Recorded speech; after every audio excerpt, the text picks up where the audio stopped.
बिस्मिल्लाहिर्रहमानिर्रहीम। 2 cup fine आटा लें, 1 टीस्पून चीनी, हाफ टी स्पून नमक, half tea spoon baking powder लें, 4 टेबलस्पून कुकिंग ऑयल डालें, गूंद लें। आधे घंटे के रेस्ट पे रखें ताकि आटा अच्छे तरीके से सेट हो जाए।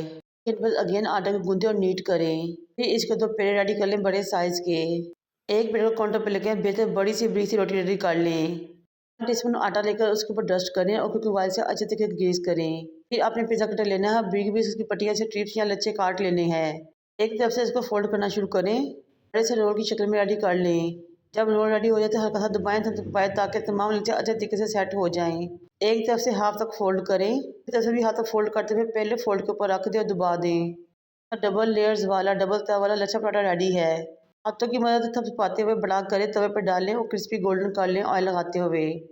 ये लीजिए हमारा बहुत ही मज़ेदार टेस्टी लच्छा पराठा रेडी हो चुका है। खाएं, एंजॉय करें, मेरे चैनल को सब्सक्राइब कर दें।